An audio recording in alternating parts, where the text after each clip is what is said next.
Hey everyone, I am Justin, and that is Kyle, and we are the Fantasy Football Upside.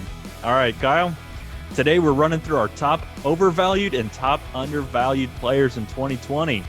So in the episodes last week, we ranked our top 12 QBs, top 12 tight ends, and hey, we had our first mock draft of the season, Kyle. So if you want to check those out, go ahead and click the link at the top or click the link in the description below. So we're talking about players to target and players to avoid. And I feel like, Kyle, this is why we started the Upside. Yeah.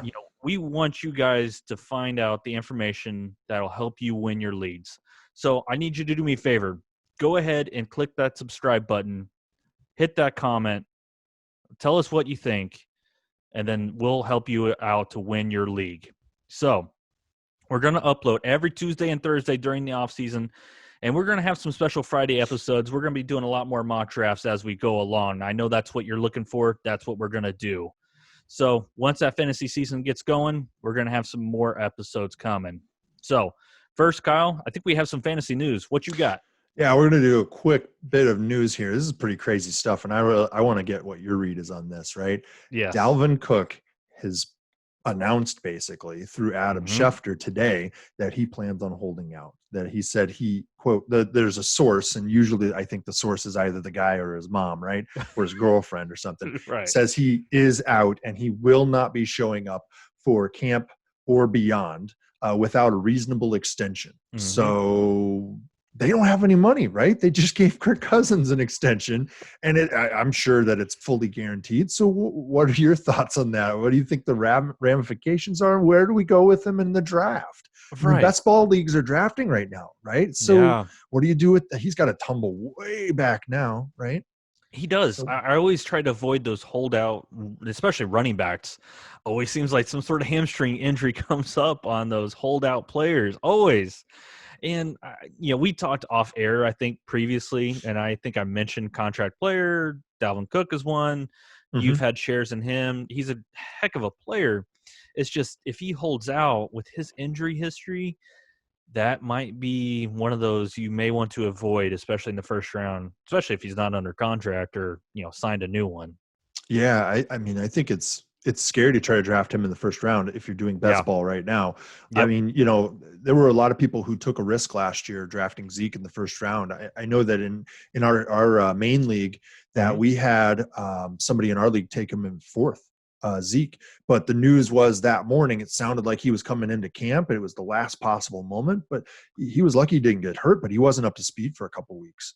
So yeah, it wasn't like an official signing or anything like that. So it was still quite a bit of risk. So like you said, they don't have any money.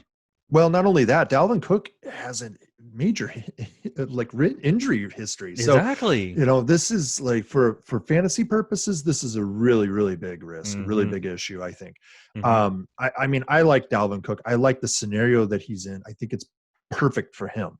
Right. And I think he thinks that too. And that's why he's trying to capitalize. And I can't blame the guy. I'm not going to give him any sort of grief over that. You do what you got to do. Your chances in the NFL are very slim, and your chances of making an impact that you can cash in on are very, very low.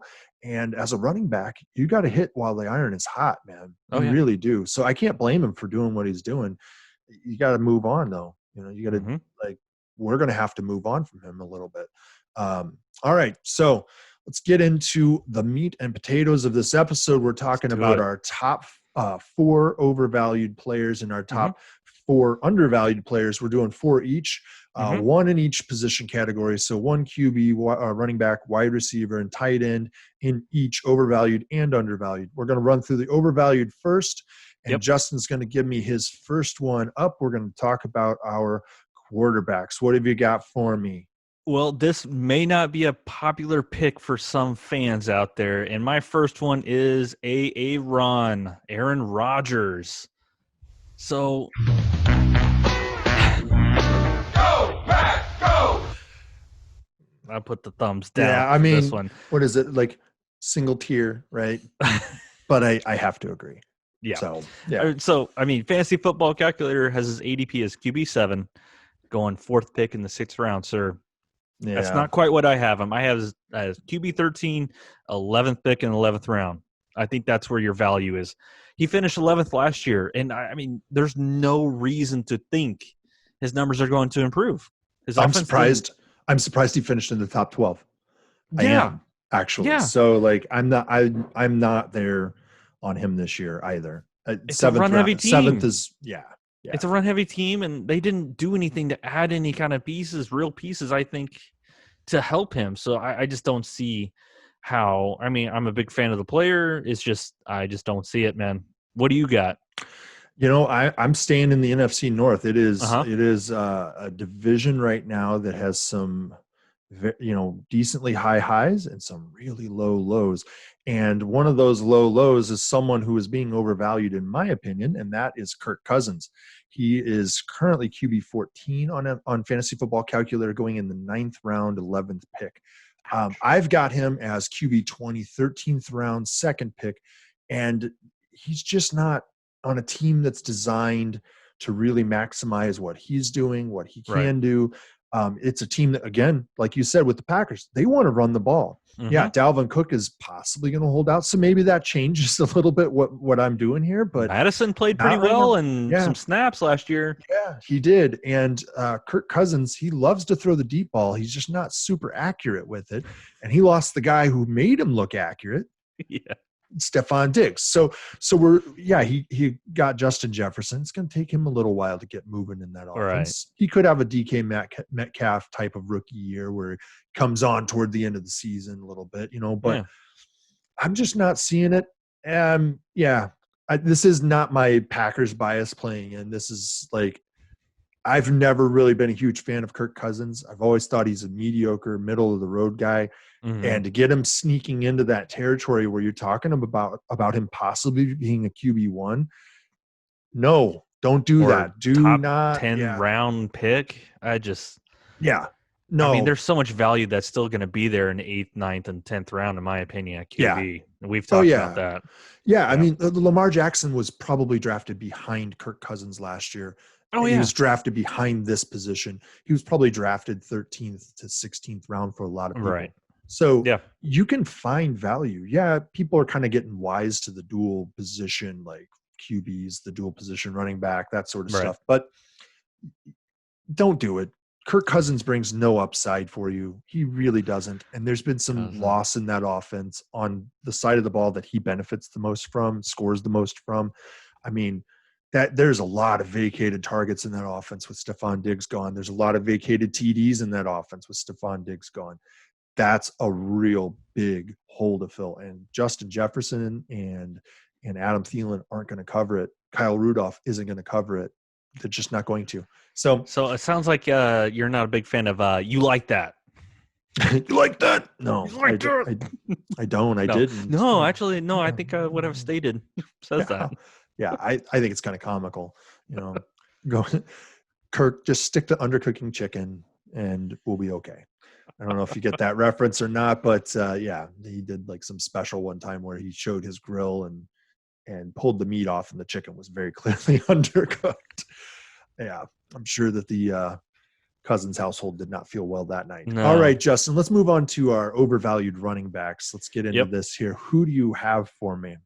I have Melvin Gordon is my overvalued running back. So Fantasy Football Calculator, ADP, RB12, going 10th pick in the 2nd round. So personally, I have him as RB18, 8th pick in the 3rd round. That's where I kind of see his value. So last season, after his holdout, he was still just the 17th best running back. I mean, this year he's going to split the load again. He's going to have Phillip Lindsay and Royce Freeman. He had Austin Eckler and Justin Jackson last year. So, once again, he had a suspect line in L.A. with the Chargers. He has a suspect line with the Broncos. So, it's just a lot of risk at the end of the 2nd round. If you get him at the end of the 3rd, then we're talking some value. Yeah. And then, I mean, he could be the bell cow, but it's interesting to see what they're going to do. They haven't done that, it feels like, for Denver in a while. So it's just like he could be some major upside or he could be some major risk. Yeah, I think there is some risk with him. Yeah. I do. I think that he could end up the bell cow. I don't think Royce Freeman's going to make that squad. I really don't. I see him creating risk elsewhere actually in the end, because I think he's going to get cut during camp at some point and wind up on a team that's going to then split carries. I mean, Yeah. he could end up somewhere like Philly. Yeah. Comes off right away. Another is he could end up down in Miami. The Jets are always looking to add running backs to steal Le'Veon Bell's carries, so they could do it too, right? I mean, you don't want to pay the guy to run. I mean, wait. Yeah, no. I mean, Steelers could do it too, right? They could do it. They've got a lot of running backs. And they have like 5 or 6 of them in there. They're looking for somebody that has 2 hands. I think that's what it is, because I don't know. I got 2 hands. They could pay me. I'll do it for $500,000. Yeah. Yeah. I'll probably last half a quarter, dude. Like before I get mauled and destroyed. You don't finish a snap. The only snap you're going to hear is your ACLs going. Probably. Sorry, with all due respect, of course. With all due respect. Yeah. What do you got? I'm staying in the NFC North actually. But I'm going across the water here to Detroit. I mean, what? Yeah. Well, it's a little bit more than a pond. It's a lake. Oh, okay. I'm going to Detroit. And we're going to stick with Kerryon Johnson for some reason. Kerryon Johnson is showing up on Fantasy Football Calculator as RB23. So he's an RB2. And he's in the 5th round, 3rd pick. That's just absolutely insane in my opinion. I've got him as RB33, and I've got him in the middle of the 9th round right now. There is no reason to suspect that he's going to get carries suddenly. He's never gotten carries. Why, when they add a new running back who's going to be really good, why would he suddenly get carries? Why are we thinking that he's then an RB2? That doesn't make any sense to me. And so anybody who drafts Kerryon Johnson inside of a round, in my opinion, that is like not a double-digit round is probably making a mistake that they're going to regret. He's always been banged up too. He's always been banged up. At best, you're getting a half season out of him before he starts to lose carries, before he starts losing the primary carries, right? Yeah. And even then, the carries and the value that you're getting is no good. Like, he's just not a good running back because that offense has just never been able to suit his skill set. So, hard pass on Kerryon Johnson for me. I'm right there with you, man. You had him at 33. I think I had him at like 34, 35. Yeah, I think you were at 35. So many other players you can choose around that range. Yeah. That offer a lot more upside. Yeah. A lot more upside. Don't do it. You're going to absolutely regret it. Like, you're going to get to the end of the season and just... Kerryon Johnson. All right.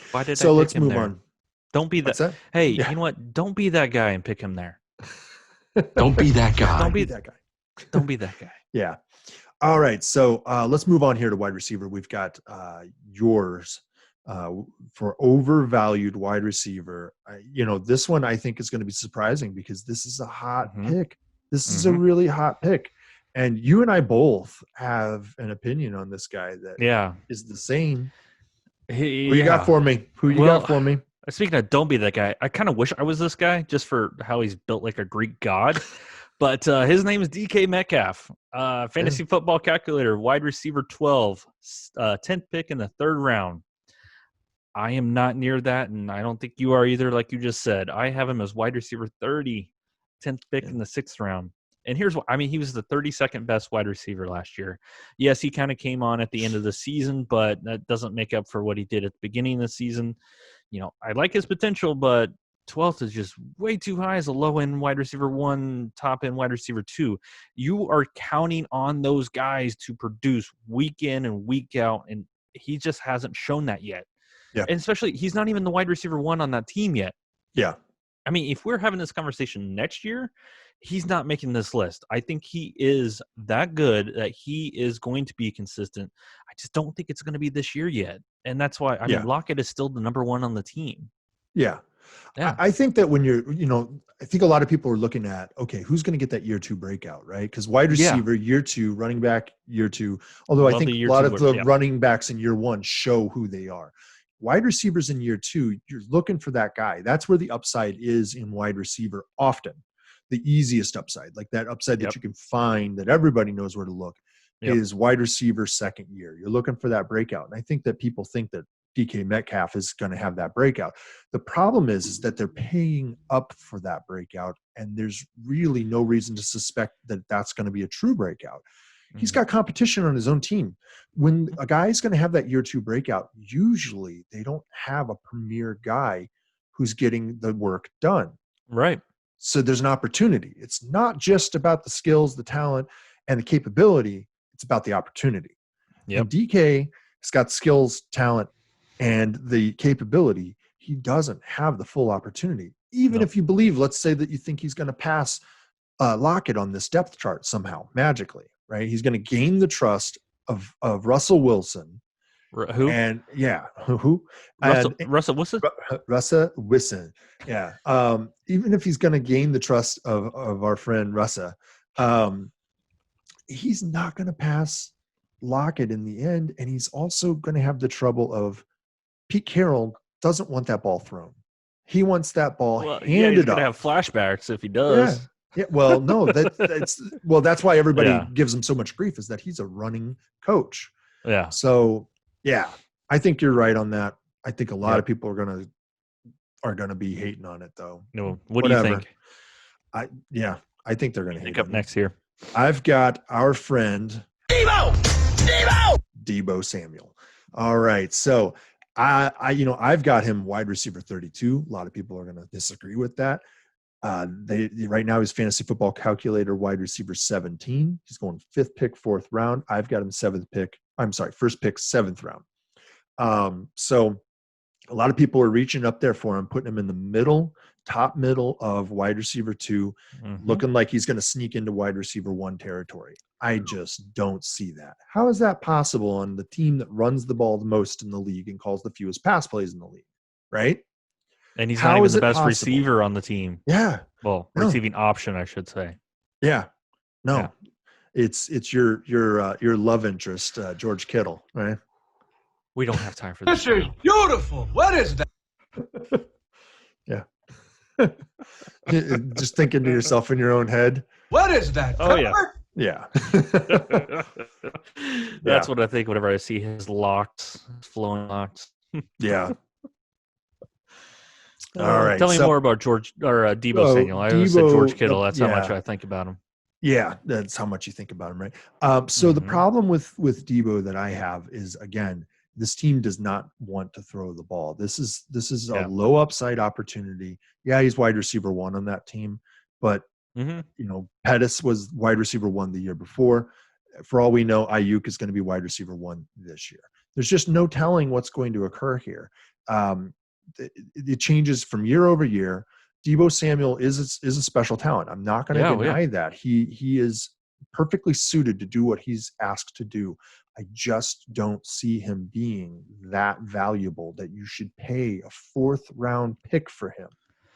That is a guy that you're looking for being extremely consistent and having a good amount of upside. And I don't think Deebo Samuel has a good amount of upside in an offense that throws the ball at best 29 plays a game. Right. And Jimmy Garoppolo, he can chuck the ball down the field, but that scheme is not made for him to do that. They're not asking him to do that. They're asking him to make 2-yard handoffs is what they're looking for. Yep. And that Deebo can do that, but he's going to get abused doing that. The guy who can do that is George Kittle. Right. What is that, velvet? Yeah. Once again, I like to watch Deebo play, but like you said, you're looking for consistency when you're looking at a wide receiver 2. You know what I mean? Like you're looking for someone who's going to be consistent with some upside, and it just sadly you just don't know what you're going to get week in, week out. Yeah, you might have some killer games. You may have a receiving touchdown, you may have a rushing touchdown in the game, but the next 2 weeks he might not do anything. Yeah. That's the issue. Is he is a very talented guy, and you hit it right there. You said Dante Pettis was like their wide receiver 1, the previous year, then Deebo Samuel, and then they draft, Deebo's clone and Brandon Ayuk, and who knows what's going to happen.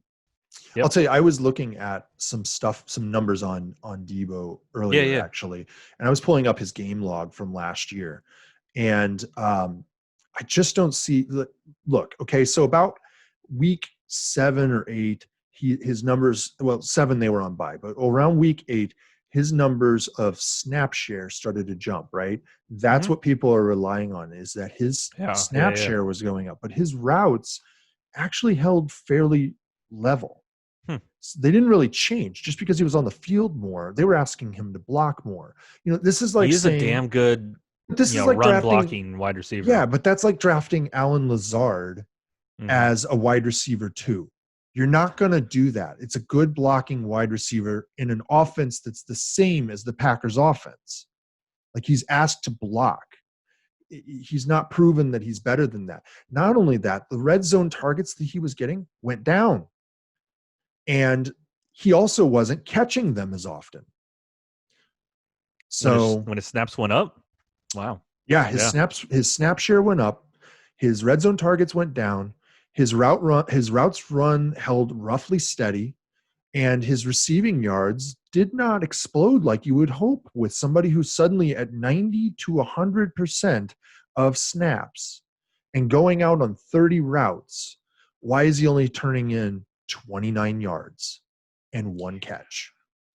30 routes. Why would you think that guy, oh, well, it's the end of the season, he's having a great year now, right? No, that's week 15. In week 15, he put up 29 yards on 1 catch with 30 routes run. Why? Because he's a decoy in an offense that wants to run the ball. Yeah. That's why.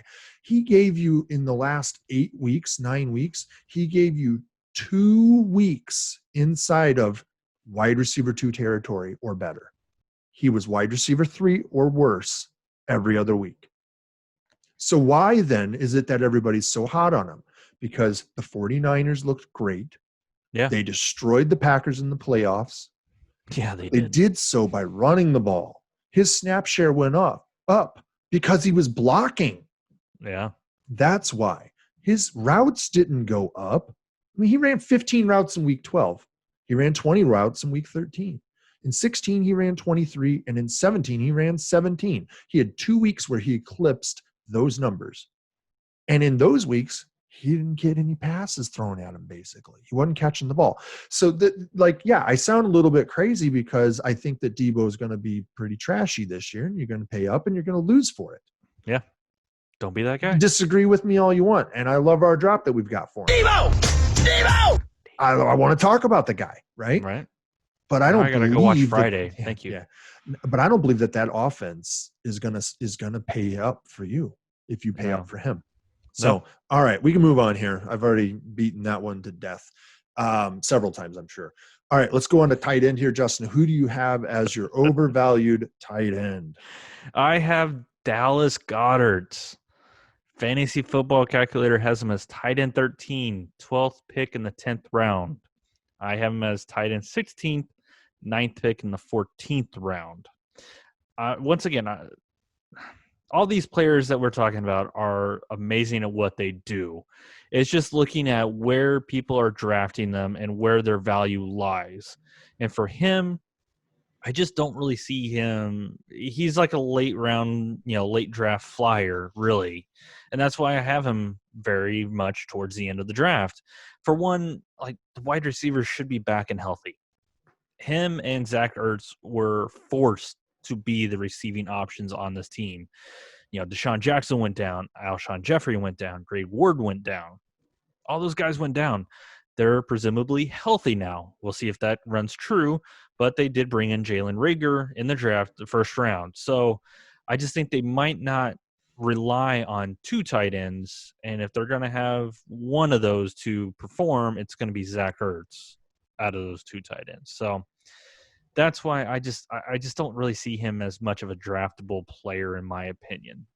What do you think on him? I think with tight ends, you're looking for that guy who's got a sure path to the tight end passes, to the catches, right?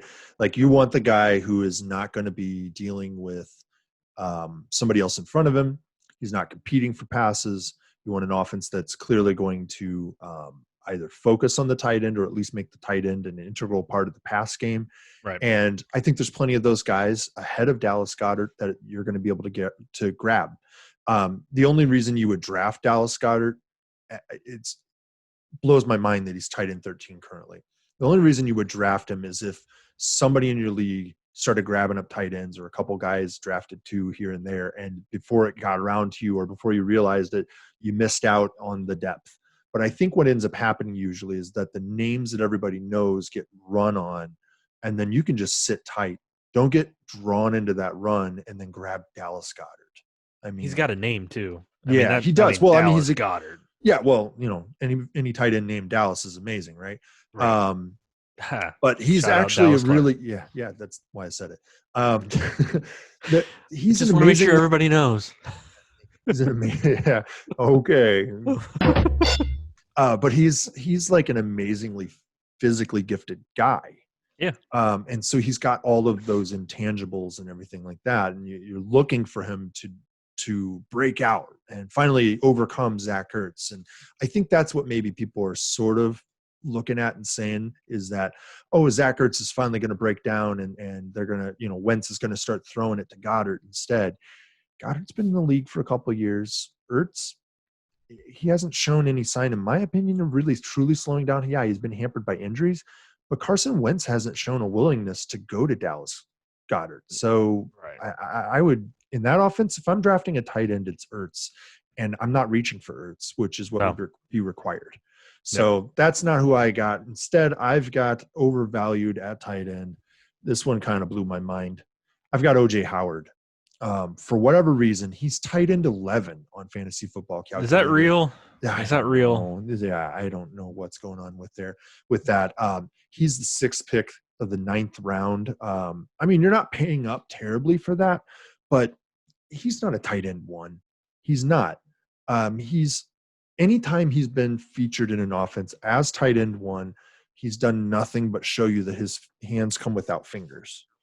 And so he doesn't catch the ball. Yeah. He gets targeted like crazy. Yeah, he gets targeted like crazy in the red zone, and then he gets nothing out of it for you. I've got him at tight end 22. He's basically on my don't draft list. I've got him at best 14th round, 4th pick. And that's like, if you're drafting to see what happens, maybe you get lucky because of Tom Brady. Right. But I think that's what's going on here, is that people saw Tom Brady and they're like, let's pay up for everybody in that offense. Hashtag Twami. Yeah. Hashtag immunity pills. But Rob Gronkowski's there. Yeah. Already. Cameron Brate's still there. Yeah, Cameron Brate's there. And Cameron Brate, in my opinion, has always proven himself to be the better tight end. It's only by virtue of OJ Howard's draft position coming out of college that his name ever had any cachet. He has never delivered on the promise. And who's their coach? Football. Yeah, that was Bruce my next Arians? point. Our friend who does he hate? Tight ends. Tight ends. Absolutely hates tight ends. Tight ends are just a guy who's eligible to catch the ball, but is really an offensive lineman. So, like, if he could just put an offensive lineman out there and give him a tight end's number, he would, but he'd have to pay him more. So he's not going to do that. Yeah. So, yeah, I'm not going to stick to that point. You know what? If you want to pay up because you think Tom Brady's going to magically make OJ Howard worth something, then that's your problem. But I'm going to advise you. Don't be that guy.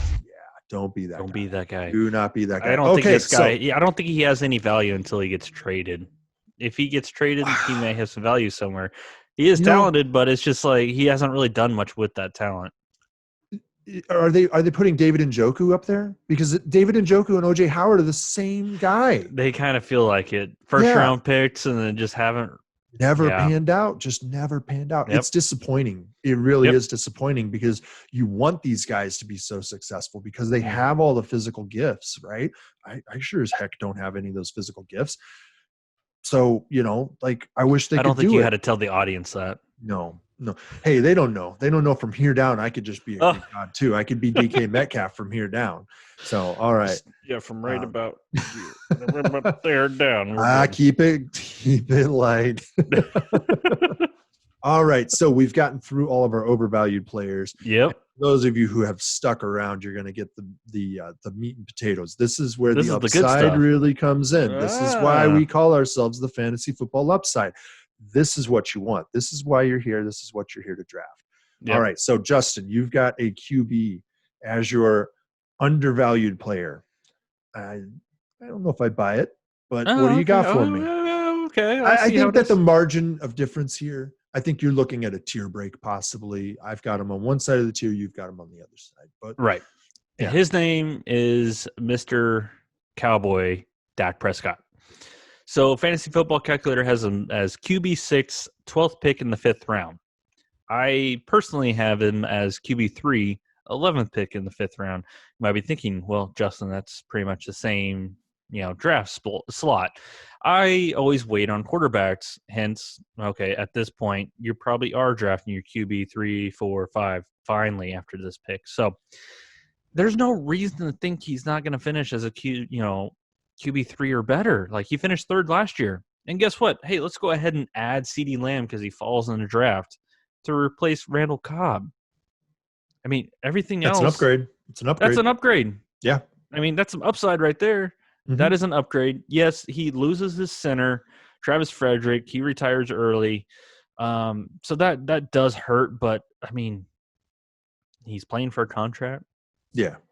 I mean, well, he's trying to get the contract now, too. He's trying to get the contract now. He's technically signed. Yeah. I mean, he's franchise tagged. So it's just one of those things where, I mean, he's valuable with his feet. He's valuable with his arm. He may be a little erratic, but he still puts up the points. Yeah. And he's going to do so in this offense. I mean, I don't disagree with you about him being undervalued. I don't. Where I kind of disagree is, I don't disagree that he's definitely better than QB6. I wouldn't put him at QB3, but that's just me. But he's definitely better than QB6. And if you can get him in the 5th round and you value him as QB3, I think you're not making a terrible mistake there.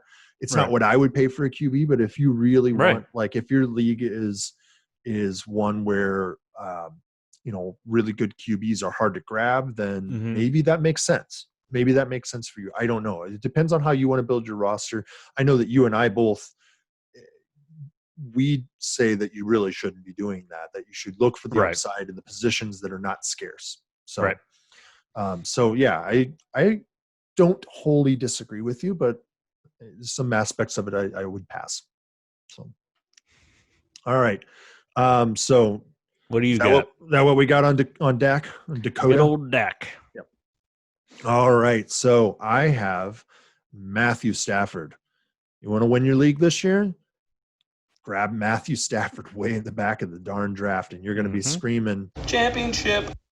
And championship. Yeah. Matthew Stafford is going as QB 15, 10th pick, 10th round on Fantasy Football Calculator. I've got him as QB 11 right now. He's moving up my board as we speak. Yep. I've got him in the 9th round because I know you can get him back there. Right. So that's where I think that you can get him. If you're going to pay up for him, because you want to make sure you get him because you buy what I'm saying, then you can get him in 7th, 8th round. You could. I don't think you need to. I don't think you need to. Most people are looking at the shiny new toys that are out there. They're all doing it. That's why Stafford is falling down the board, and that's why he's available back in the 10th round. As QB 15, that's just a big mistake. There's no reason to believe he's not going to be a QB 1. Right. And I'm high on him. I've got him as a top 5 talent this year, possibly, because his opportunity is meeting his skill level and his capabilities. I mean, this offense wants to throw the ball. They want him to throw it 5,000 yards, and they have 2 wide receivers who are absolutely capable of helping him get there. Yeah. So I have no reason to suspect that this is a problem. Don't be throwing any shade against Danny Amendola. Well, actually, what's really crazy is that I think all 3 of those guys had over 100 catches last year or something. It was something in like our crazy wide receiver stat. episode, I talked about how when all 3 were on the field, they all hovered around 20% target share. Yeah. Just that's dumbfounding to me because why would you give that much to Danny Amendola? I don't know. I mean, Danny Amendola was really good back when he was on the Rams when they were still in St. Louis, I think, at the time. What was it, like the 3rd time they were in St. Louis? I don't know. But give they the were ball to Marvin Jones and Kenny Dude, Golladay. I think Steven Jackson was still playing the last time that Danny Amendola had a good season. So probably it possibly was. I mean, that dude played forever though. So he was awesome. He was awesome. Awesome. Yeah. All right. So let's go ahead and move on. I don't have the belabor the point there. I've already talked I'm about right him. there with you. If you want to get the full lowdown, no. If you want to get the full lowdown on Matthew Stafford, go ahead and hit up our QB episode. I'll throw that up in one of the in the link up here at the top. I'll give you our QB rankings. Like I said, he's moving up my draft board, and he's not going to end up probably in the top 5, but I think he might finish there. So yeah. All right, so let's move on. We've got running backs. Give me your undervalued running back, Justin. His name is Todd Gurley, Atlanta Falcons. So Fantasy Football Calculator has him as RB21, 8th pick in the 7th round. I have him as RB16th, 8th pick in the 3rd round. So I get why some people might be kind of wavering on picking him, but dang, this guy's talent in the 8th pick of the 7th round, that's just unheard of. I mean, he still finished as the 11th best running back last year. That was with missing a game. People just thought he was already in a walker by this time last year. It's just like Sean McVay towards the end of the season was like, oh, I have this guy named Todd Gurley. Maybe I should start giving him some more carries, some more catches. And holy crap, they actually start winning some games. Well, Sean, it was kind of too late for that. You're just playing for your draft slot. So, I mean, in this Falcons offense, I mean, workhorse potential. I mean, there's not much behind him. Ito Smith. I don't know anybody else. Sorry. That's about all I got. That's it. I mean, yeah. I mean, he's got the run and catch potential. He can catch the ball. He can run the ball. Just as long as those knees hold up, I mean, he's going to outplay my personal ranking, in my opinion. What do you think? You know what? I'm Todd Gurley's grown on me this year. I've done my job. Yeah. No, I think that he's got some real potential there.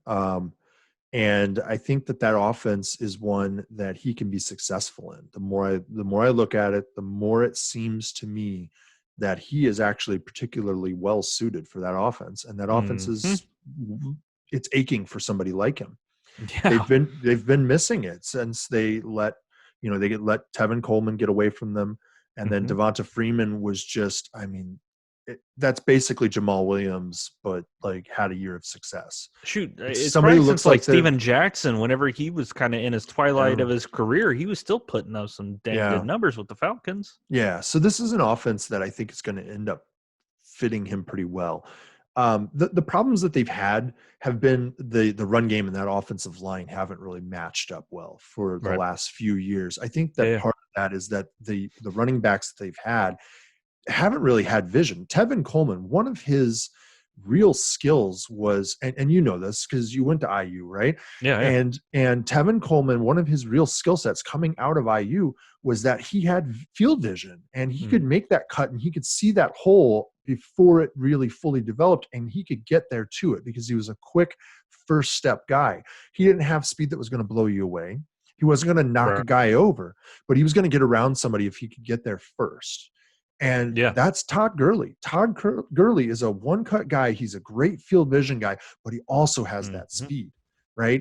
They're also he's going to get spelled a good amount. He's not going to be required to run the ball a million times because this is an offense that wants to throw it first. It's Dirk Cutter after all. But you're still going to be able to run that ball, and he's going to do well with it. So I'm on board with you there. Cool. What do you got? What do you think? I have undervalued running back. I've got Kareem Hunt. And this is, I think, probably a bit surprising for people. Right now, I've got him at RB20, 3rd pick, 4th round. That's really expensive for him, right? Fantasy Football Calculator has him at RB27, 6th round, 8th pick. Okay. I'll tell you, the reason why is that this is a guy who eats Nick Chubb alive. He destroyed Nick Chubb's value in the second half of the season last year. I mean, if you look at what he did, he was on the field a ton. His snap share the first 2 weeks back in the 40s, the next week the 50s, 60s, 50s. He's on the field half the time, at least half the time. And when he's on the field, he's getting TDs, he's getting yards, he's getting carries. They're not carries that are like RB1 carries, but they're definitely carries worth talking about. So I don't have him as an RB1, but he's been productive. When he's been on the field, he's been productive. And the few carries that he's gotten, he's been good with. That's an offense that's really trying to find its way. So I'm not going to pay better than wide receiver 2 for him, but I'm sorry, running back 2. Yeah. He's not a flex guy. He's not somebody that you're drafting for depth, in my opinion. He is one injury away from being a bell cow. Oh yeah. And Nick Chubb could lose this job to him as it stands, in my opinion. He could lose this job. Kareem Hunt, in his heyday, was a friggin' talent, man. And he His still heyday was is that only guy. like a That's year 2 ago. years. Yeah, it's 2 years Yeah. ago. So I think that he could steal this job. He very well could. He did that to, I think it was Jamal Charles in Kansas City that he stole it from. And Jamal Charles was amazingly talented. So, this is somebody that they want to throw to out of the backfield, but he also can play bell cow position. Like he's not a huge guy, but he can do it. So I think he's undervalued. It's not a huge stretch there to say that he should be an RB2.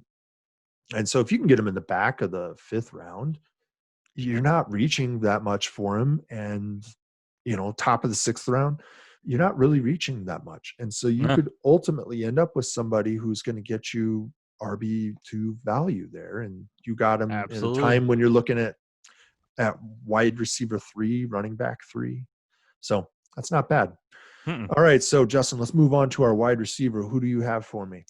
Another one of my personal crushes is good old Juju Smith-Schuster. What is that? So, absolutely. So, fantasy football calculator has a wide receiver 21, 11th pick in the 6th round. I have him as wide receiver 15th, 10th pick in the 3rd round. Why? Big Ben looks healthy to me. I mean, you get a little trim on the hair, get a little shave on the beard, throw the pit skin a little bit. I mean, that's healthy enough for me for Big Ben. And if Big Ben's healthy, this guy will produce. He's the number 1 option on this offense. Another thing is they've drafted some wide receivers recently. Deontay Johnson's there. Chase Claypool, they just drafted him. James Washington, I believe, is the other guy. Those guys are playing on the outside. That puts Juju back in the slot where he just dominates against cornerbacks. He just dominates. He's too fast. He's too fast and too big. Yeah. I mean, some people forget. I think he's like 6'2", 200 some odd pounds. The dude just catch the ball. So if Big Ben is healthy, this guy is going to be a wide receiver 1 for you. What do you think on Juju? I'm not as down on him as a lot of people are. Right. I don't think I'm as high on him as you are. We knew that though. You and I knew that. I think the audience just found out too. Yeah. He's gonna do well in this offense. I think that people, if they're drafting him as a back end wide receiver 2, they're making out like bandits because he's wide receiver 1 in an offense that has demonstrated in the past that it wants to throw the ball, throw it often, and throw it really deep. Yep. They've got a decent enough running game to sustain play action, to get the ball further down the field on the passing game. And good luck bringing Ben Roethlisberger down. Nobody's standing there as long as possible. Yeah, I mean, not even Stormy Daniels has gotten him down, right? Like this is, yeah. Yeah. But I think that he's benefiting from the fact that, Ben's back. That's really, really helpful to him. Yep. And he's already got rapport with him. Deontay Johnson doesn't have that same level of rapport. Same with James Washington, Chase Claypool. Well, if anybody's going to eclipse Juju Smith-Schuster this year on that offense, it's, in my opinion, it's Deontay Johnson. And I think that's part of why Juju's value or his draft position is being depressed a little bit. Yeah. So that's upside. That's where you can strike and get somebody where other people think that you're overpaying a little bit. I wouldn't put him all the way up in the 3rd round, but I don't think you're making a mistake in the 3rd round. Right. I think you can get him later, is what I would think. So while I wouldn't pay 3rd round, back of the 3rd round, like you've got him, I would love to get him in somewhere in the 4th round or later. Right. And he's one of those players I'm not enamored with, so I'm going to let the draft fall to me in that scenario. And if he falls to me and I see him sitting there in back of the 4th round, early 5th round, and he's sitting there on the board, odds are I'm going to end up with Juju Smith-Schuster because that's heck of a value. And I've been able to pick other higher value like players, in my opinion, more consistent, more reliable, more anticipatable. Is that a word? I don't know. But anyway, all right. Putting the upside where we make stuff up. Yeah. Well, that's the upside, right? All right. So my undervalued. Yours. Yeah. So we're gonna go. My undervalued wide receiver is a guy that I know you probably disagree with, and that's Devontae. I swear Parker. I'm not shaking my head no.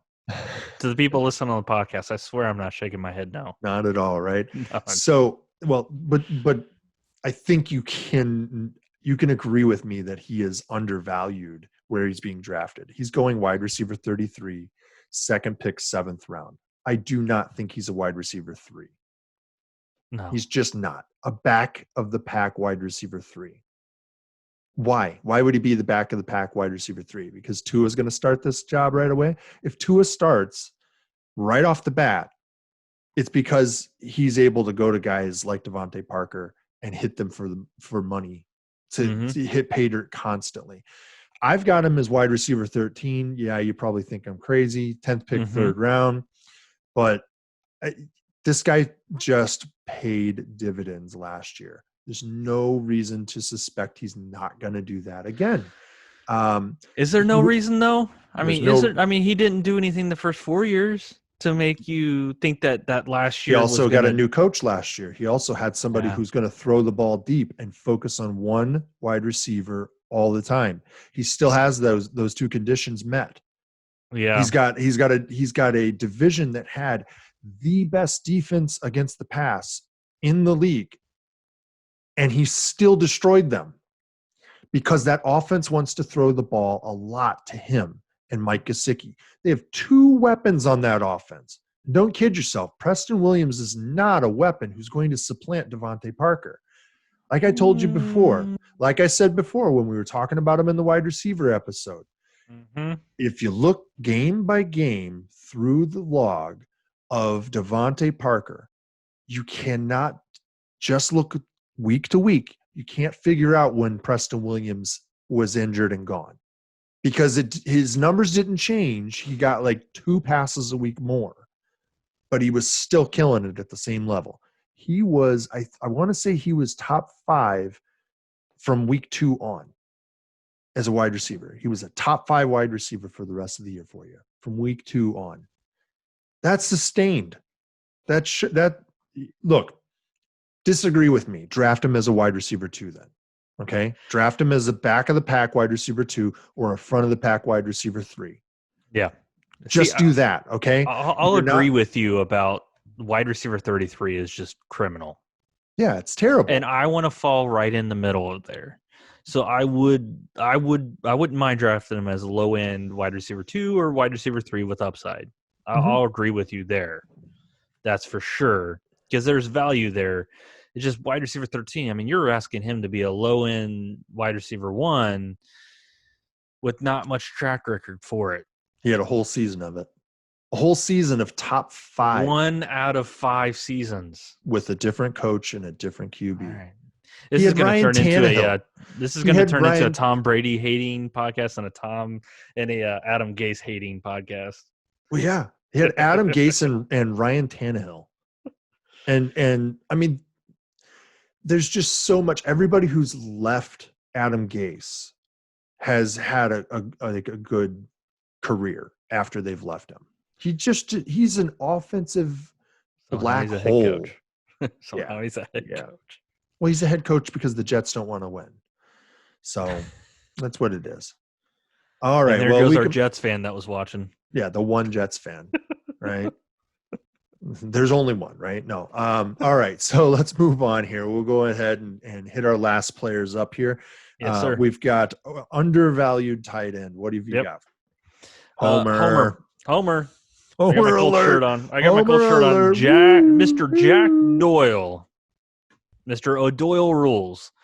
Fantasy football calculator has him tight end 21, 4th pick in the 14th round. I personally have him as tight end 12th or 3rd pick in the 12th round. Excuse me. I'll just go back to our tight end podcast episode. He's got Phillip Rivers. What do we know about Phillip Rivers? He likes to pump out those kids. He likes to throw TDs to tight ends. Yeah. And I don't think there's anything that's saying that's going to stop. I mean, this is the clear number 1 tight end on the roster. Eric Ebron's not there. Mo Alley Cox, I love his potential. He's still learning the position after playing college forward at VCU. So there's really nothing stopping Jack Doyle. He got his new contract. I just think he's going to produce, and he is so undervalued as tight end 21. What do you think? Yeah, I'm pretty high on Jack Doyle too. Yeah. We did have a question about, are we not scared about the fact that they drafted Jonathan Taylor and that suddenly they're going to be a run centric team? Yeah, I mean, they were a run centric team last year, right? But they didn't have a QB who could throw the ball down the field successfully and consistently. Yep. Jacoby Brissett, for all of his talent, still has major downsides. He is not a QB1. He's not a starter in this league, and he shouldn't be at this point. If you can have Phillip Rivers, right? Phillip Rivers is going to make Jack Doyle pay dividends for you. If you can take Phillip Rivers in the 14th round, you absolutely should be doing that. Or Jack Doyle. I'm sorry. Yeah. Jack Doyle. Yeah. I wouldn't take Phillip Rivers in the 14th round. He doesn't have enough weapons. Good bye week filler though. Yeah. Good bye week filler. But Jack Doyle is going to, in the tight ends, he's going to finish as a tight end 1. And a tight end 1 in the 14th round is a great pickup. He's not going to blow up for you, but he's going to provide consistency, and he might give you some decently high weeks. Yeah, he's back of the pack tight end 1 probably, but yeah, you didn't overspend point, on that position. Yeah. Exactly. Yeah. Yep. All right, and then I have another back of the pack tight end for you here. Oh, here, let me set this one up for you real quick. So no, how I feel about George Kittle is how Kyle feels not even close. About this guy. Not even close. No, Go ahead, Kyle. You want me to feel this way about this right. guy. I'm going to go ahead and step away. I don't. No. See, the reason I like this guy is because the one thing I'm addicted to right now is winning. Winning. It's Will Dissly. That's why. Will Dissly, sir.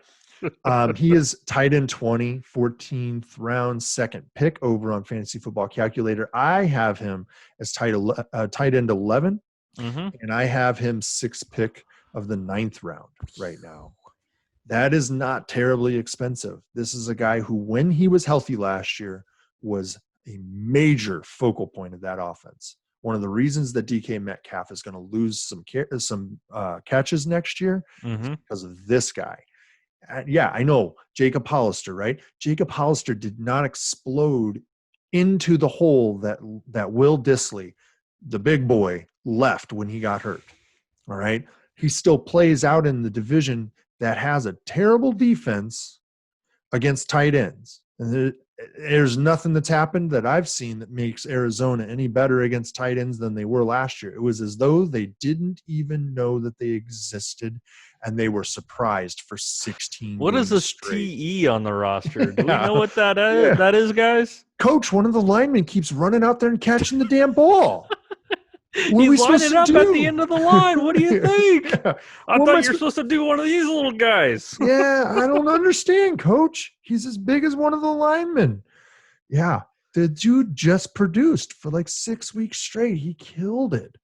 And so, yeah. What about the other tight end they brought on, though? Yeah, Mr. Greg Olsen. Yeah, he ain't Will Dissly. He's also about 55 years old, right? That's the problem with Greg Olsen, is that dude is ancient at this point. He's one hit away of being in the booth. Like, I think that's his dream anyways. He wants to be in the booth. So he might be one of those guys that comes into, training camp and realizes, oh, okay, I don't want to do this again, or he hurts his foot again. Here's your $7 million back, Seattle. Yeah. Here, let me give you the numbers here again. Hit me. This is what we did. I hit this before when we were talking about tight ends, right? And he wasn't on our list, but that's because we were doing consensus rankings, right? But he played That's 6 games. because that's because you're wrong, Justin. Yeah, this is because you were wrong. Yeah. He played 6 games. And in the last game, he got hurt. So he got 0 points in that game because he went out on 7 routes, had 1 target, and got hurt on that target in the red zone. All right. So he got 0 points in that. He got 2.2 points in the first week of the season. He was number 42 on tight ends. And then from there on, he was tight end 4, tight end 6, tight end 2, tight end 6. His production was outstanding. His touchdowns were outstanding. He had I think he had 5 or 6 total red zone targets over the course of the season, and he had 4 touchdowns. Yeah. This guy produces. They want to throw to him in the end zone. When they get down to the goal line, get down to 5 yards, either they're going to run the ball or they're going to throw it to the tight end. And he's the tight end that you're going to want to own this year. It's not going to be Jacob Hollister, in my opinion. So I might be wrong, but right, that's my opinion on it. I think that you really could benefit if you grab Will Dissly. Take a chance, you could find out. Last year, Austin Hooper was that guy. Mm-hmm. People thought that maybe he's going to be value, and they grabbed him, and they were right. So yeah. I think that people could be right here. All right. And weeks 1 through 6, it looks like he was the 4th best tight end. So that's non-PPR. Trust me, anybody who had him on their team, and I didn't get him anywhere last year. Anybody who had him on their team after week 2 probably won some upsets or something. Yeah, they were. If they started him. Yeah. Well, those are the people who rushed out and grabbed Jacob Hollister too, right away when he got hurt. Oh yeah. Because they just thought Hollister, he would fill right in. He didn't fill right in. Yeah. He just didn't. Look, Dissly's an enormous man. He is huge. And yes, I'm joking about oh, coach, he's just another lineman running off the edge of the line. What the hell? Well, it's because he looks like another lineman. So he's on the field a lot when he's on the field because they want to run the ball, and he helps them do that. 6'4", 265. Oh, yeah. He's a big boy. Hey, big boy. Oh, yeah. He's from Montana. Oh, yeah. Oh. It's good old sky country out there, right? But when he goes to IHOP, he eats the whole breakfast. The whole breakfast, right? Yeah. So he goes to Denny's and he orders or Bob Evans, right? He gets all the biscuits and gravy because this is a big guy. And so he enables them to run the ball. That's what they want to do, is they want to be able to run the ball. And whenever they need to get that short pass, he's there. He catches it too. I mean, he got very few red zone targets, and he turned all of them into TDs in the early. Yeah. I think he got 6 red zone targets, and he had 4 touchdowns in 5 healthy games. So, yeah. All right, you can disbelieve me you can disbelieve me if you want, but hey. What is that, velvet? Yeah. Yeah. All right. So we are done with our overvalued and undervalued players. Hopefully that's a big help to you. We will probably revisit that as we get closer to draft season because values are going to change, obviously, right? And training camps are presumably they're going to happen, and we'll have some more information. So when we get to that point, we'll talk to you about it then. But in the meantime, we're going to keep putting out that content for you. Hopefully it's that good content, that good stuff that you like. You already found us here on YouTube. But you can also find us over on Twitter. Justin's manning the Twitter most of the time. We've got you can get us at FFB at FFB_upside. Yep. We're over on Facebook at FFB upside, no underscore. Correct. Easy for me to say, right? Or you can search the Fantasy Football Upside, and you can also reach us via the Fantasy Football Upside at gmail.com. Email us. We'll answer your questions if we can. If not, then, hey, you probably had a question that wasn't related to fantasy football. Otherwise, we got you. We have been working on getting our podcast up, and it is, Justin, it is up. It is officially up. It's 2 thumbs up. We got it up all over the place now, right? We've got it on Spotify. You can find us on Spotify. You can find us on Apple Podcast, Apple iTunes. Stitcher is another one. Stitcher, and we're on pretty much if you're looking for us, you're going to be able to find us on the podcast. Go get us, download us, put us on your iPod, and go mow your lawn, right? Right. iPod. Rate us 5 stars. Nobody has iPods anymore, right? If you're over the age of 12, nobody has an iPod anymore. No, put us on your iPhone, put us on your Samsung if you're one of those people, whatever it is, your Android device. Put us on there. We don't discriminate. Put the headphones on and go mow your lawn, right? Yep. Or throw us on while you're going into work for those of you who are still doing that. Right. All right. And once again, finally, if this is the kind of stuff that you like to see, the sort of information that you're looking for, the deep dives that we do, the upside that we're trying to offer you, hit that subscribe button. Make sure you hit that bell so you get notified every time that we upload this new the podcast each time. Yep. We're trying to do it every Tuesday and Thursday at a minimum. We're adding Friday episodes in. We're trying to do more mock drafting during those episodes. Absolutely. Those are probably better online viewing it, I'm imagining. But, maybe you like to hear what we're talking about as we're doing it. Trying to give you that deep level of information so you can find those players that are going to help you win your league. All right. So you got to win your draft to win your league. You got to subscribe to do that. So go ahead and hit that bell. All right, guys, you've been here for the best fantasy football information on the internet. Thank you for being an Upside fan, and we will see you next time. See you guys. Bye.